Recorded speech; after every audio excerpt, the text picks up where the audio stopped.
Good afternoon. To my right are the parents of Nolan Wells, and we'll hear from them. And of course, attorney of Black America, Ben Crump, and attorney Park, you'll hear from. I want to let me say at the outset that when I received the word of what happened to Nolan and began hearing what was pieced together, it is clear that this situation must have the most thorough and objective investigation to lead to justice. What we've been told does not make sense. And being that there is lack of confidence in the local authorities, who have already, in my judgment, seemed to have mishandled where it was going. Because to just immediately, before a week time, saying there was nothing done wrong, when we hear that this young man was engaged in some kind of argument that was on tape, that his cell phone and keys ended up with one of the people that were there on the island and got away. He was one black with three young white men who happened to end up with his phone, happened to end up with his keys. Then there's just too many questions that they should not be closing the investigation. Now, I'm from Brooklyn, so I'm a little different than some of y'all. I was built different. My nose is out here, my eyes are here, my brain is here, which means some things I could smell before I could see and before I can figure out. This does not smell right. So some people are saying, Reverend, are y'all bringing in race? Well, we're not bringing in race, but we're not discounting race either, because we don't know what it is. So to tell us don't rush to judgment saying it was racist is fine. But then I'm telling you, don't rush to judgment saying it was not racism, because we do not know. We do know what these parents are being told, and what the parents have now shared with us does not make sense. How do you end up a young, promising football player, not in trouble, mother and daddy at home, everything we tell him to do and be? They go on the 4th of July, on the anniversary of this country, going to an island, we're outing with his friends, and the friends come back, and he's left there with some story about, he said, leave them behind. But then by some magic, one of the friends has his keys and his phone. Mind you, his mother tracked down the phone. They didn't voluntarily tell her they had his phone. They didn't voluntarily say they had the keys. So if they had not been tracked down, we don't know if they've ever would have known where it was. Some of this doesn't make sense. So we are absolutely in National Action Network and other groups going to rally behind this family. I have told them that whatever we can and need to do, we will do it, because this smacks of some of the worst fears that we've had historically, not only in Mississippi, but in this country. And we are there until the end with them. I've been asked by the family to be in Mississippi for the funeral to officiate, which I'm going to do. We just got off the phone with Tyler Perry, the actor who says he wants to help cover whatever expenses for the funeral. We have with us Spike Lee is in the house. Many of our people that have always supported families are there. This is not about them trying to raise money. We're going to take care of that. This is about, though, they got to keep going forward. But we want justice. And let the chips fall where they may. If it ends up being one way that we suspect was wrong, fine. But if it's another way, don't back up and play games with this. They are not activists or lawyers. So they only want justice for their son. I'm an activist. When we get there and they say we heating things up, that's what we do. Because sometimes you got to make people sweat to get the poison out their system. I'm the sweat man. And they are the parents that want to see justice for their son. Let you hear from Christine and Elmer Wansley and then Attorney Crump. Let them. Okay, Attorney Crump, and then we'll hear from the parent. Okay. Thanks, Rev. Y'all can come on up with Reverend as we can all be together. Thank you, Reverend Al, for always answering the bell as you have done on so many occasions when families get the worst news of their life. And make no mistake about it, Christine and Elmo got the worst news of their life on what was supposed to be a joyous occasion where everybody was celebrating the 4th of July weekend. I'm Attorney Ben Crumpet, along with Attorney Lisa Park and Jared Presson and Camila Moore. We have the honor and the privilege of helping to lead an independent investigation on behalf of the family of Nolan Wells.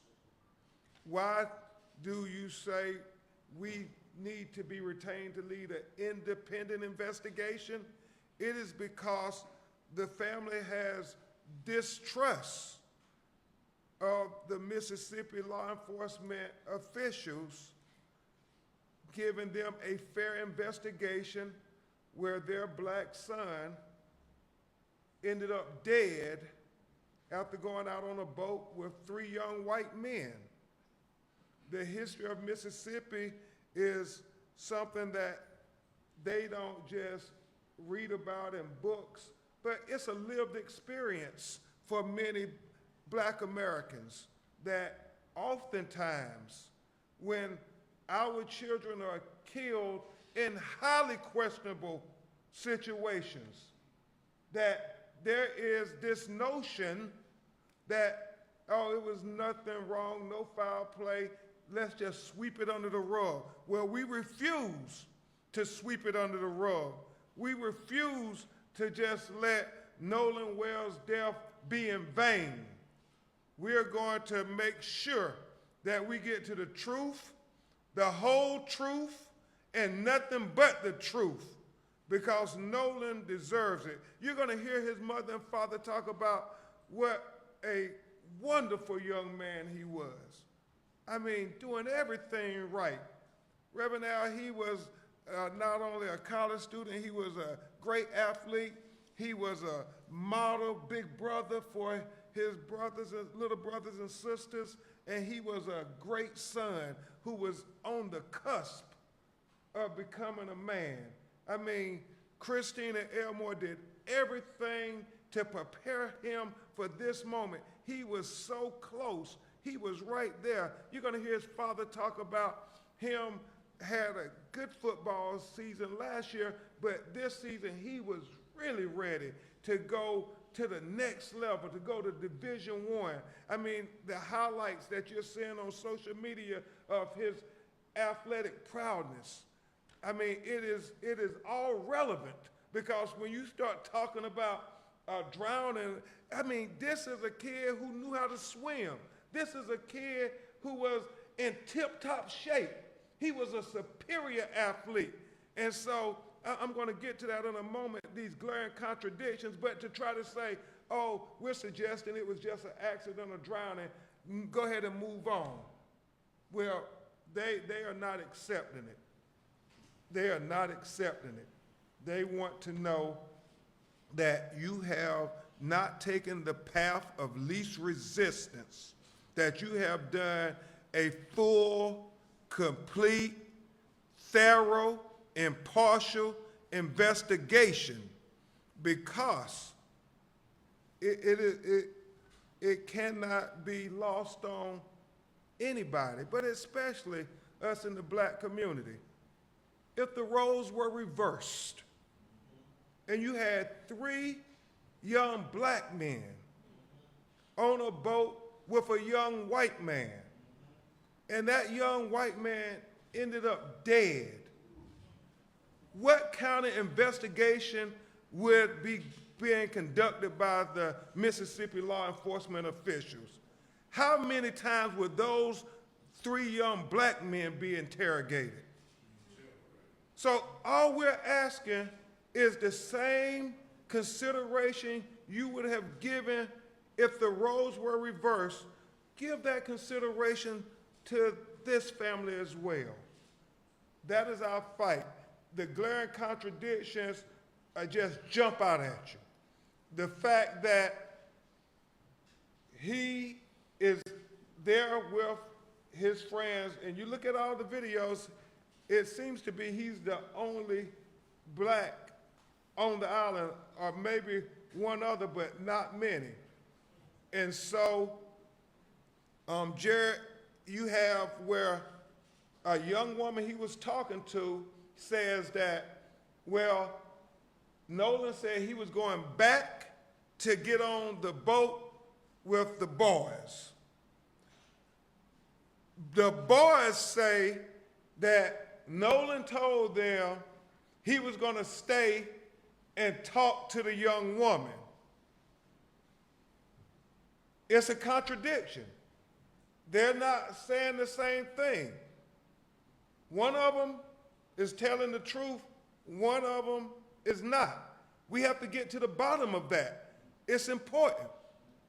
And then the fact, Reverend Al, that they have this video of an argument that is going on. And you know, thank God all young people, they have cell phones, and anytime you hear people raising their voice, they start the video. And so you hear on the video Nolan saying, "Give me my freaking phone. What are you freaking doing?" And that becomes even more relevant when you think about the story that they are presenting, that Nolan chose to stay behind. That's what they're saying. But his phone, he wouldn't take that with him if he's going to stay behind on the island. I mean, we're talking about an 18-year-old kid. What teenager would leave their phone behind if they're going to stay on this island? What teenager wouldn't take their phone? And so it's not adding up. It's not adding up at all. The fact, as Reverend Al said, you know, they didn't take his phone with them. His mother, when she finds out that her baby is missing, they start trying to track the phone, the GPS the phone. They've used Life 360, and they discover that, well, the phone is on land. The phone is on land, but you're saying he went missing on the island. And so it's not adding up. And so they go get the phone, and you hear her tell herself, when her and her sister start going through his phone, Jared, they realize that there are deleted messages, so they're trying to figure out, well, why are there deleted messages on his phone? I mean, it becomes relevant when you start putting everything together, where we can't just say, oh, there's no instance of foul play. We're going to get to the truth one way or the other. The fact that, and this really makes no sense to me, Reverend Al, this notion that, well, he drowned, y'all have, I'm sure, seen all the videos out there. I mean, if he's drowning, nobody sees him drown, nobody offers assistance, nobody tries to help him. I mean, obviously, he stands out. He's, I think, the only black person I saw when I'm looking at the videos. And if you see him drowning, you mean nobody is going to try to help him? It's not adding up. It is not adding up. And that's why the family, at their behest, we had an independent autopsy being performed And we thank Colin Kaepernick for helping to pay for that independent autopsy. And we thank Tyler Perry for helping to pay for the funeral. Because as Reverend Al said, these were just regular parents going about their life. They weren't expecting any of this. And then we're having to try to hire all these experts to be able to go and see if they can retrieve deleted messages. We have to have experts. You'll hear from Attorney Park talk about, where the body was found when it was recovered and how long it took to be recovered. We think all of those are relevant issues to trying to understand what really happened to Nolan Wells. And this independent autopsy is so very important because we had his body flown from Mississippi to Washington, D.C., because his family wanted to make sure that they had a doctor who had no ties to Mississippi law enforcement to do an independent examination of their son's body. And we are hopeful to get that results in the very near future. We were hoping we would have had it today. However, as you all know, here in New York, they canceled all the flights yesterday, and so it took a long time for his body to get to the medical examiner's office in Washington, D.C. But rest assured, as soon as we get those results, we will make them known to you because we believe transparency is very important. We want to lead by example. We want them to be transparent, and we want to be transparent. We know they conducted an autopsy. We are waiting on their results as well. The final thing I will say is this. If there are any people who are on that island, any young people who recorded videos, who witnessed things, who may have saw Nolan at any time on that island, please, please, please let us know. Please call bencrump.com, call the 800 number, just any information. They are desperate. We're in a ferocious pursuit for the truth. And y'all, if it was your child, wouldn't you want everybody who knew something to let you all know? This is a hard one, Rhea, because it's so tragic on so many levels. Rhea, before we bring the parents up, why don't we have Attorney Lisa Park, who is helping head up the investigation with our office. My name is Lisa Park. I'm the senior attorney for the Ben Crump Law Office in Atlanta. It is our honor to work with the family to try to find answers in this case. I think that most of you at this point are aware of Ben Crump Law and many of the cases that we represent in this country. Some of these cases you don't know anything about until we get involved and we shed some light and we explain to the media what has happened, and you all let America know what has happened. Mm-hmm. Sometimes cases come and you all already know about it. This is one of those cases. Yeah. I saw this in the news before I got a call from Ben. This was already huge in social media, already out in general media. Why? Why? Because it doesn't take an attorney. It doesn't take a special investigator. It doesn't take someone with extreme training to know right off there's something wrong here. This is as Ben has put it, not adding up. It is so obvious. There are so many people in this country that go missing, right? Everybody knows this. But this case has captured everybody's attention. Think about why. You know that something is not right.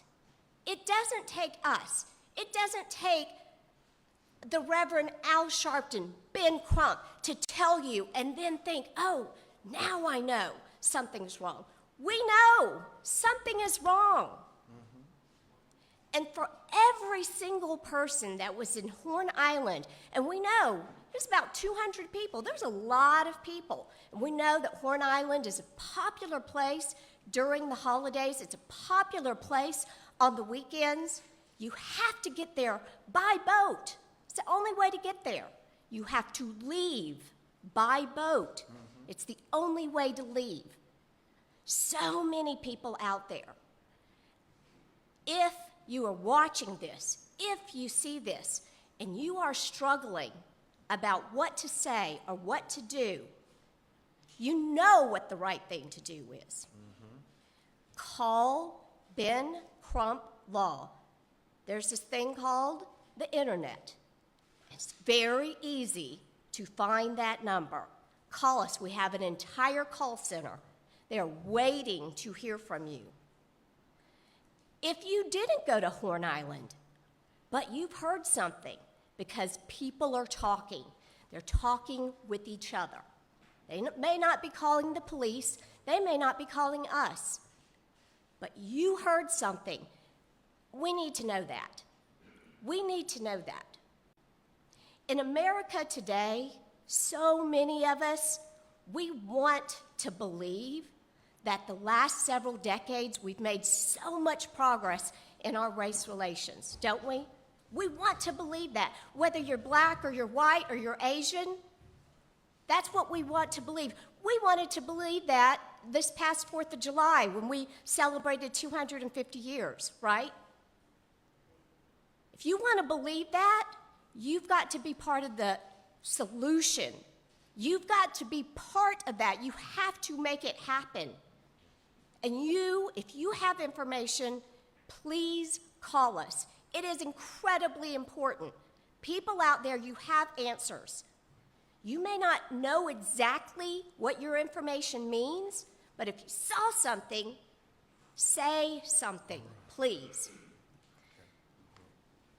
Anything else about the time? Okay. We'll take it in question and answer. All right, we're going to hear from the parents, and then we'll have Q&A. And what I want is, when we go to the media, identify yourself and your outlet so we know who is speaking. Let me say again that we're standing with this family till the very end and make sure we're dealing with justice. Let's first hear from the mother, Christine Wansley. First of all, I want to say thank you, everyone, for being here.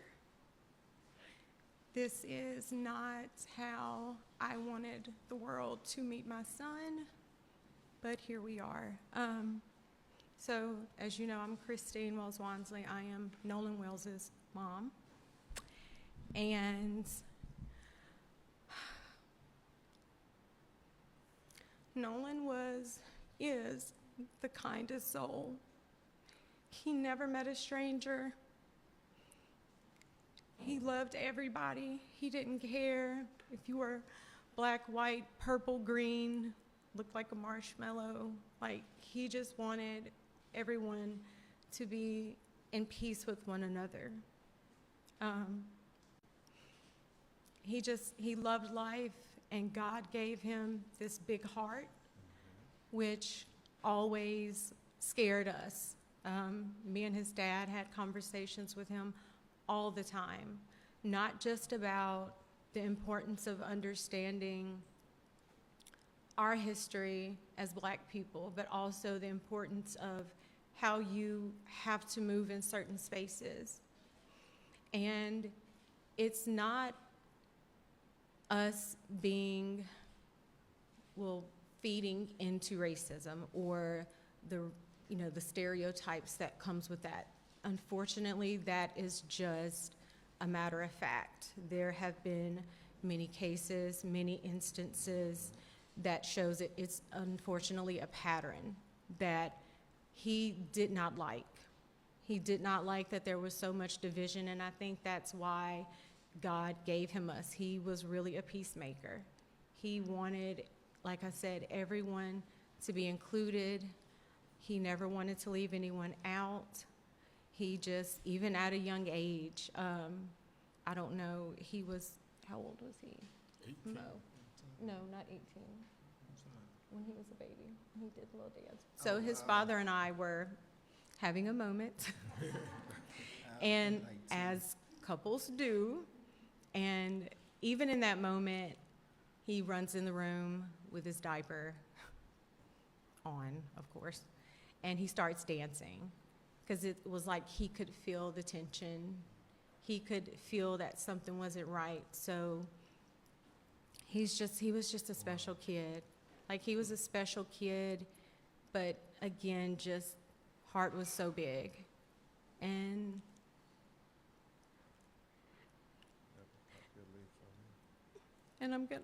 we're gonna miss him dearly.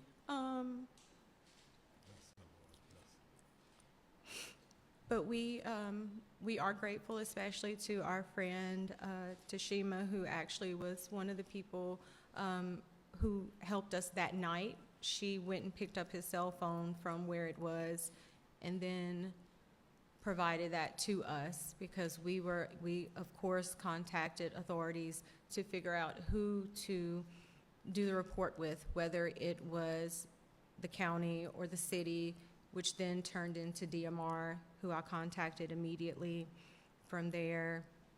But Can you tell them how you got the cell phone? so our friend actually, when I called her, Nolan is best friends with her two sons, Jalen and Javon. When I called her, I said, Tashima, have you seen Nolan? He's missing. No one has seen him. No one has talked to him. The boys were actually with her sons. So they opened up their Snapchat, because a lot of the kids do have their locations where they're tracking one another. So one of the boys says, well, it's showing that, I can't exactly remember what his location was showing, but my Life 360 location was showing something completely different. It was actually showing that his phone was like he was on land. And so we ended up, she received the phone from that parent, and then we met up where his car was, which was at a separate location. There were issues obtaining the key, but even so, there was just a lot of... Tell them about what happened with the keys. So I'm gonna let my husband tell you about that, because he actually went up to the door to get the key, because at that point, I was just not in my right mind. This has just been an awful situation, just terrible. Elmore Wansley, the father. Okay, so the situation with the key. When we got to the house, a few of his friends, they were already there, and they were at the door in the house asking questions. So when I walked up, they were getting, things were getting kind of tense. So I turned to them and told them, I need you guys to calm down. I don't do this to me right now. I need them to kind of trust me so they can give me something. So I was able to calm them down. So the guy, he's in one of the pictures, he came out of the room, half asleep or whatever, I think Jack's or whatever. And I said, look, I'm Nolan's father. I'm here to get his keys so I can get his car. I said, he's like... His car was in the yard. His car's parked in the yard. So he was like, I don't know, man. Nolan's like my brother. I said, well, if Nolan was like your brother, would you please go in your room and see if you can find my son's keys so I can take his car home? He walks off, 2 or 3 minutes, come back. I can't find the keys. I said, okay. So at that point, I get the boys and I move them out the house, because I didn't want them to go into the house and start tearing up these people's houses, because then that would be a whole other situation. So we walk outside by the car. One of the guys that was in the house with us, he was on the phone with a girl, and the girl told him that Nolan's keys were on top of this Jax guy's Xbox in the house, because apparently she was there with him earlier.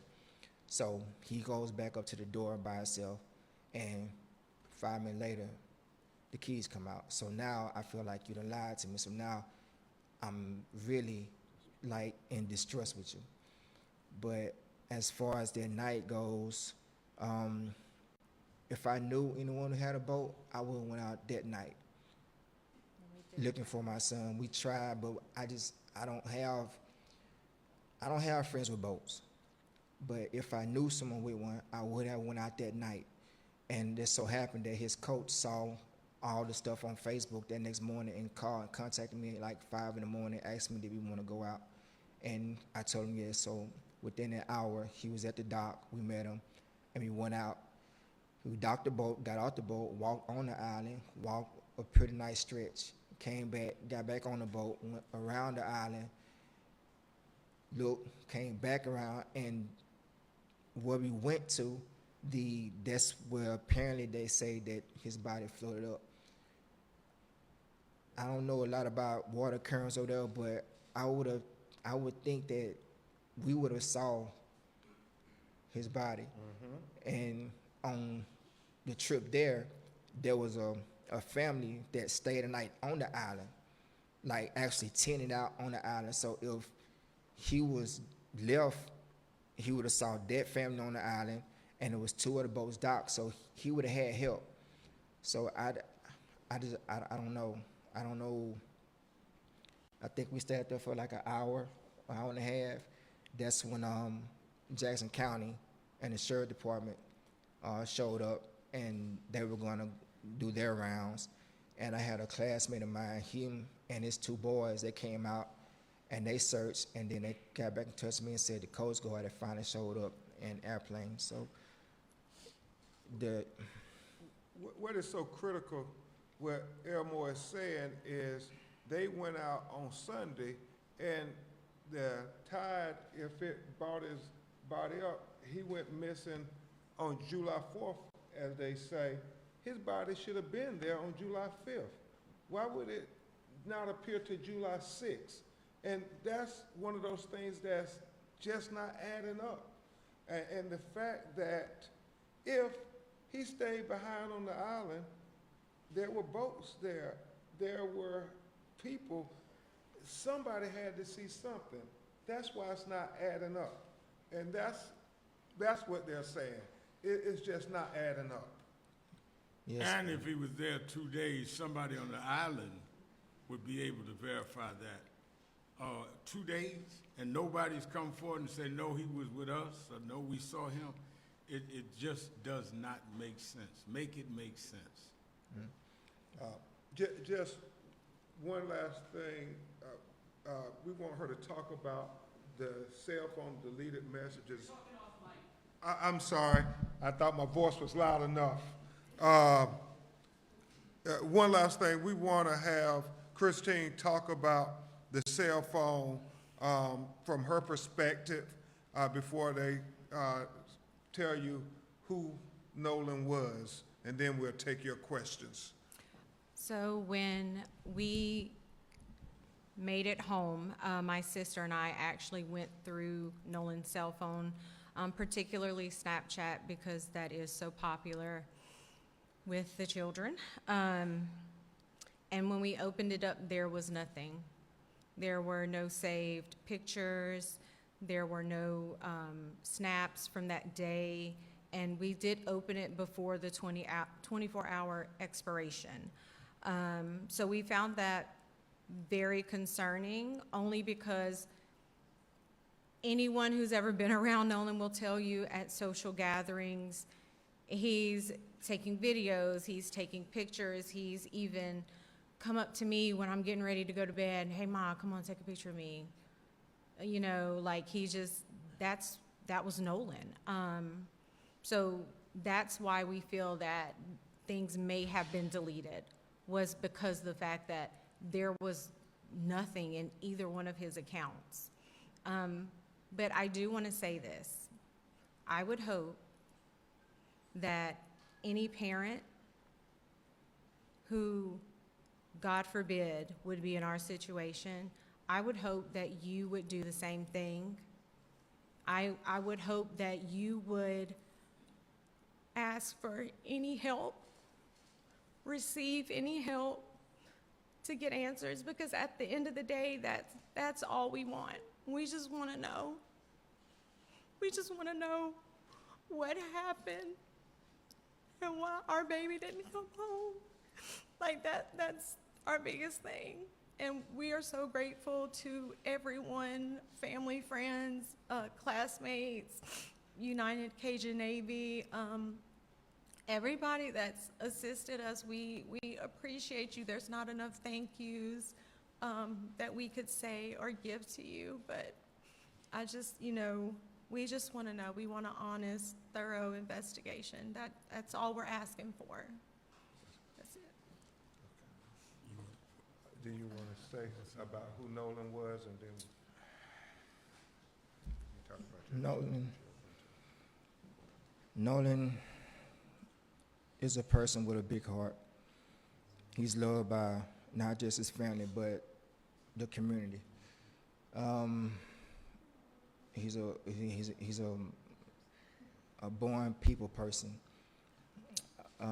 He really developed a bond with his baby brother, because both of them play the same position. So he was really understanding the business side of the sport, which is football, and understand that it's not just a game you playing.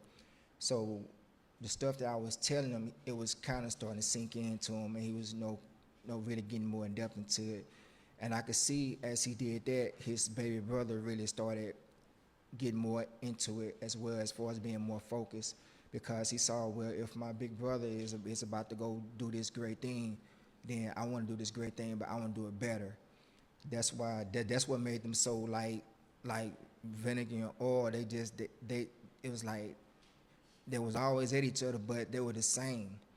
When I look at my youngest, I'll say Nolan, or when I look at Nolan, I'll say my youngest name. So they would train together. I would always say, hey, you did some push-ups, you ran some routes.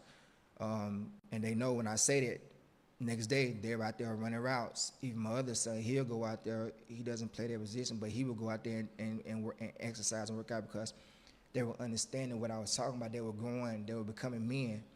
So this was his time. He would always talk to me. I would always give him my advice about stuff. I always try to tell him what to look for. And I was always telling him, I said, son, I'm giving you this advice, and I'm telling you this stuff, but you're going to have to experience this. But when you experience it, it won't be foreign to you. You'll have some kind of idea of how to navigate through it. And I think me and his mother, I think we did a great job with that. That's why it's so hard for me to believe that he would choose to stay on the island. It just wasn't his character. It wasn't his character. So Nolan is the funniest kid in our family. Speaking of the time she was talking about, yeah, we were having a kind of heated moment, and I don't know if you guys remember the little dance called the Stanky Leg. I think my son created it because we were sitting in that closet looking and just like talking. He literally came to the closet door and peeked around and stood in front of him and just started doing this little crazy dance. And I was like, we just bust out whatever we was arguing about, we stopped laughing. Then we called him to us and we just hugged and laughed and played. But then maybe 6 months later, the song got a hit. But we always said he created the Stanky Leg dance. But that's my greatest memory of my son. What are you telling your other children about this? My son Ethan, he's hurting. These are the younger ones. He's like, Dad, I don't know what I'm doing, and I'm like, son, you got to keep going, because he would want you to be better. His youngest brother Elmore, the one that really worked out with him, he was like, I'm hurting, Dad, but I said, Nolan wants you to be the best he can be. He would want you to outdo him. And whenever you feel like you're in a bind or having some kind of problem, call on your brother, talk to your brother.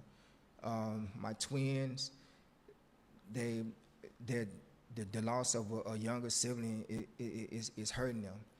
They have to figure out how to navigate through life without him. And my daughter Carly, with her being away, it's really hard for her because she's not around family now. So she's out on her own, doing what life does. But she's doing it on her own, so she has to do this by herself. We're here, by phone, but we're not there in person. So she really has to draw on the people that's around her when she's not home. So all together, my family, this is going to be our new norm. He was the jester in my court, and yeah, he will be missed greatly, not by us, but by the whole community. We will announce the funeral services when it is finalized, and we'll be going to help I will officiate at the funeral in Mississippi. Again, we'll take your questions, but identify who you are, and please be respectful to families in mourning, but because they want justice for their son, they came to New York to make this appeal. But let's not make this a circus. Yes.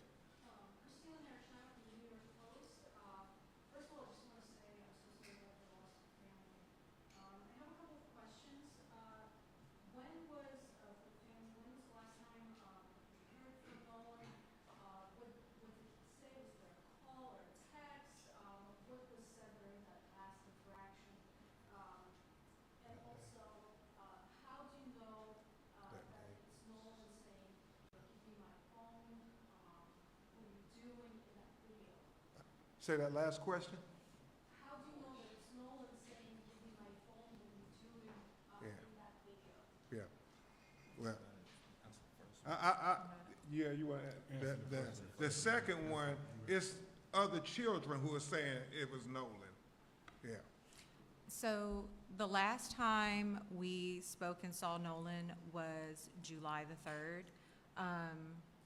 He actually cooked dinner for me, actually for us, because I had gotten off work. It's been really busy, and so he cooked dinner. It was salmon. He baked it. So proud.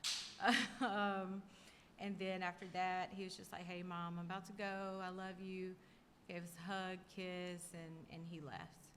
Which, of course, he knew we always looked at the Life 360.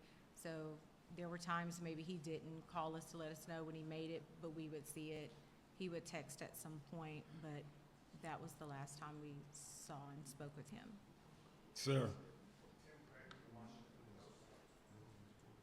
Two questions. First, who was doing the independent autopsy in Washington, D.C.? And the second question is, as part of your independent investigation, have you plan to reach out to the other boys who lived and ask them to voluntarily speak to your investigation?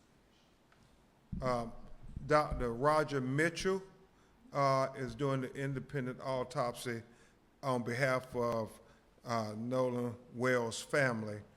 And we understand that the young men have lawyers, so we would have to have their lawyers agree to let them speak to our investigators, and we have not attempted to talk to them as of yet. We have been attempting to talk to many of the students and people who are out there that we are aware of. Okay. Right here. Oh, okay. Justin Finch, Inside Edition, asking a question here. First, for the family, wondering if you recall from your friend what was said to her by the people who gave her Nolan's phone, and for Attorney Crump, wondering for you, at some point, will that phone be given to police for their investigation? They've expressed interest. Yes. So the exact wording of the exchange, it was through phone, because again, we were busy trying to figure out who was going to take the missing persons report. Just because when it's in water, when it occurs on the island, it's not necessarily the city or the county, because then it becomes an issue of jurisdiction.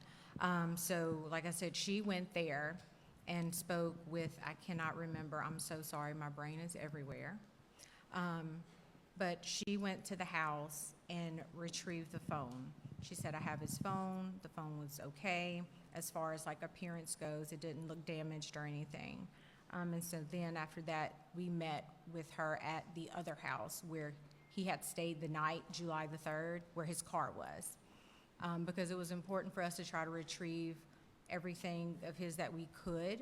But it honestly, for both instances, it was a run around, because I know she had issues getting his phone as well.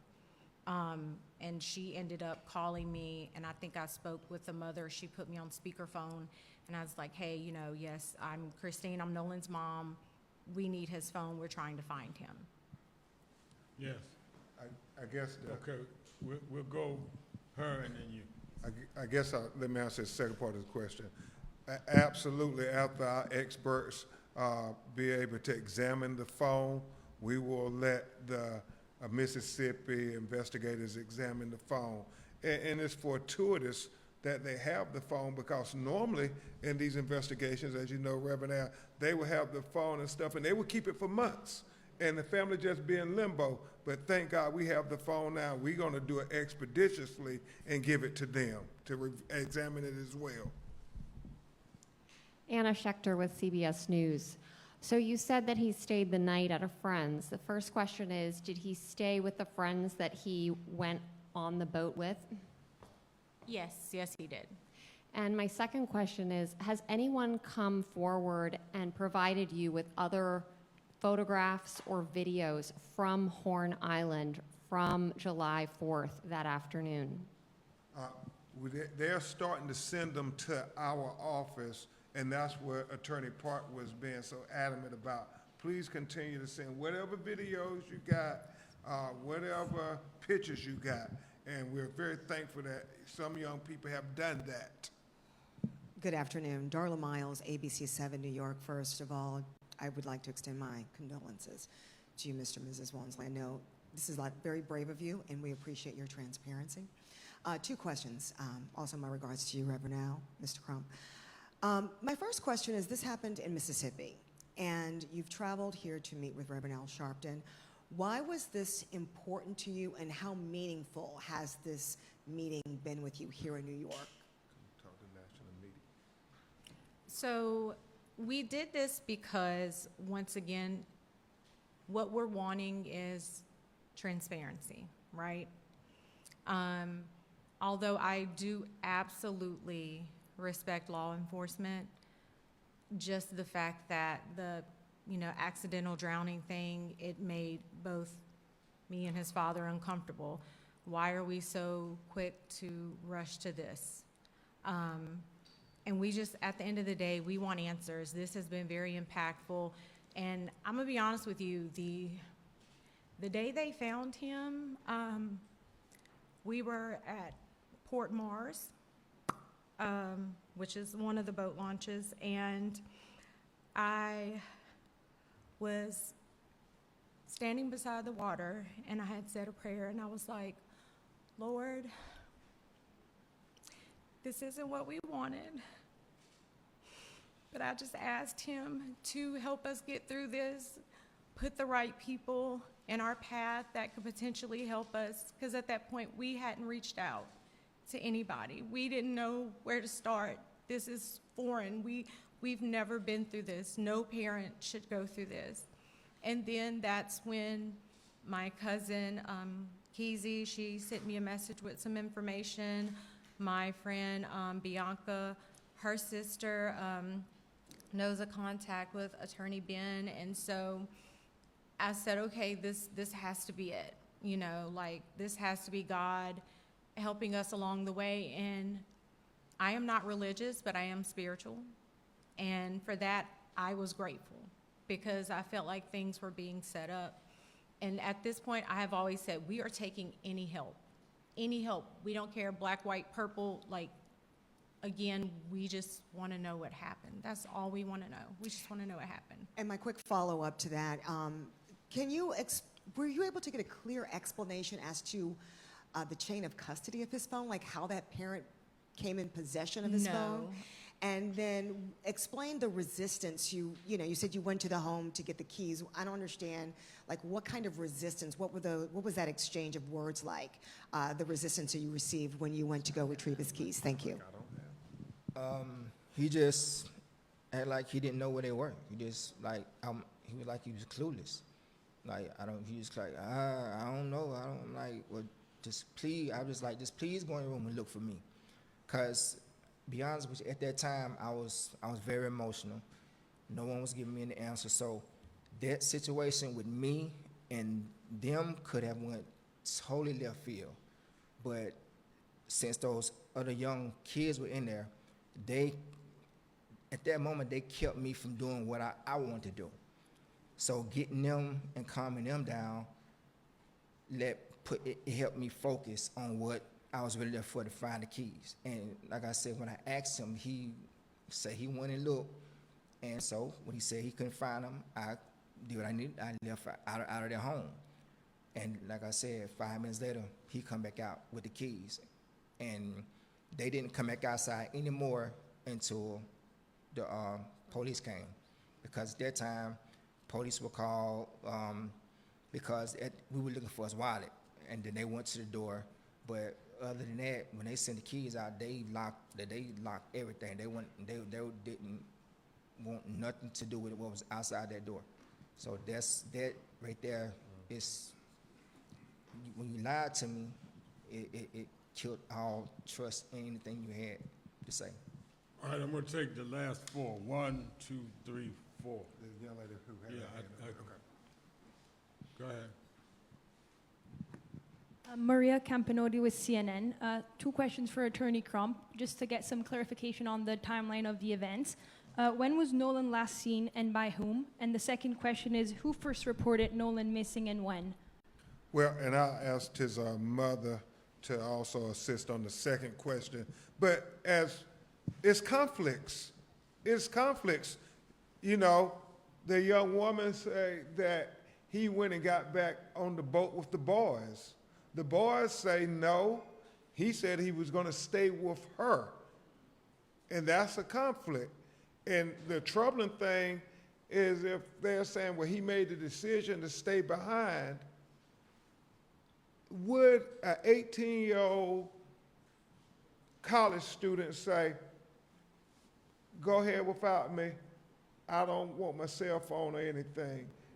It just doesn't add up. And so that, around that 3 o'clock time, seems to be the last time that we have those statements. However, as Christine said, they're suggesting that they didn't leave till 4:30 though. So, you know, if you said you were leaving at 3, why did you left at 4:30?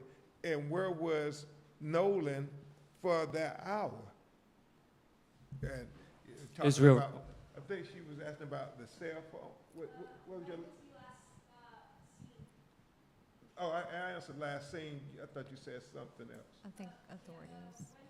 Oh, the missing. Okay. So his friend contacted me. It was around 11:07, and then I called my friend to ask her had she seen him, because that would be the only other place I would think he would go if he were back on land.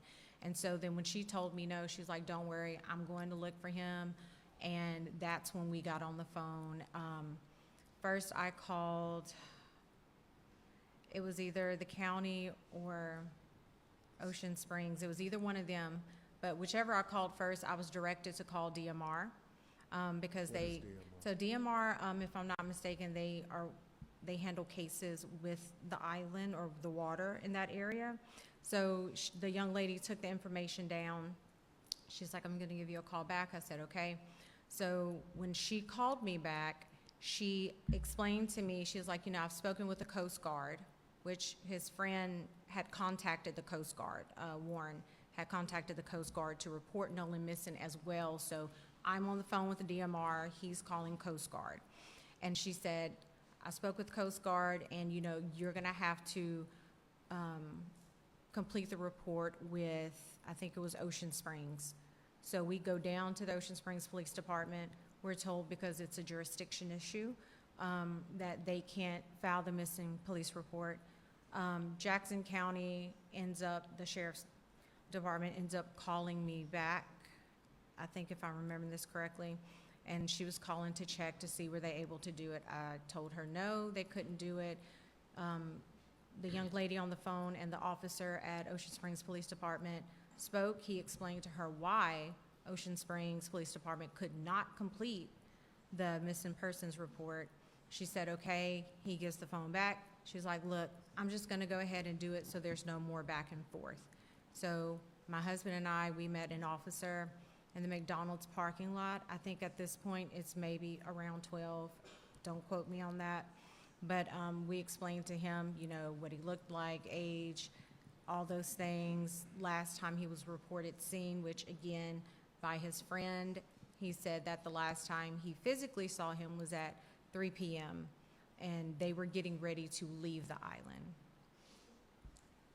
Israel Rodriguez with the U.S. Sun. Have you been able to gather additional information made by Warren's mother, Ashley Cole, on social media, where she said the group left the island after they experienced trouble with the boat and that the boat began taking in water?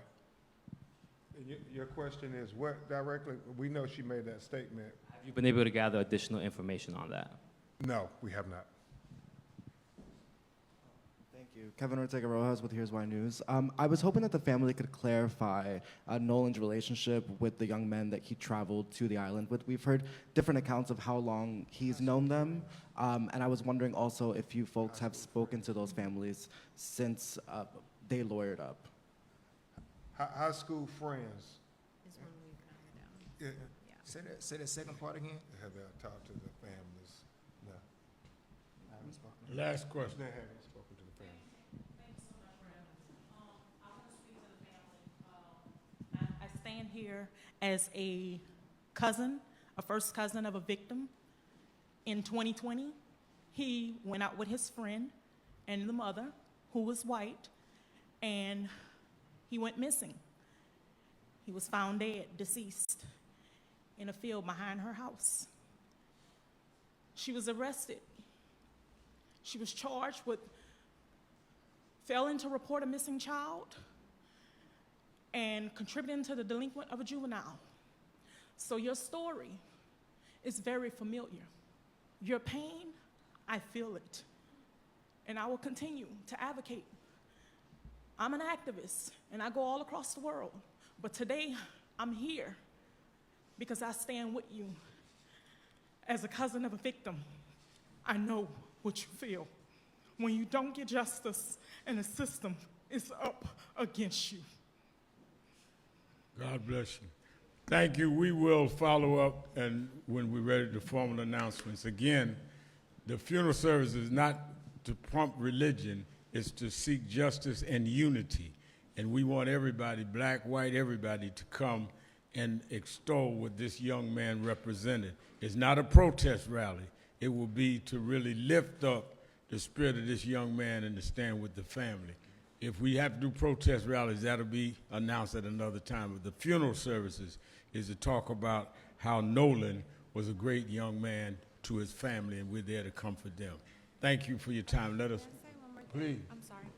So I know I have been seeing some younger people, real adults, older people doing protests. We actually had a very small one in Ocean Springs.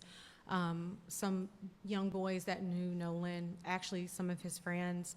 So what Elmore and I would like to say is, if you do, please be peaceful. Right. Nolan was not someone who liked fights, physical fights. He really didn't even like arguments. So don't go out there trying to be tough. Just think about what Nolan would want. And I'm telling you, he would not want that type of behavior. So let's just make sure that we keep it peaceful and respectful. to one another's and others, and just stay away from negativity, but also to all of those who have sent beautiful messages. We have not gone through all of them, but I want you to know that we appreciate you, your love, your support, standing with us, and just keep us in your prayers. Thank you, ladies and gentlemen.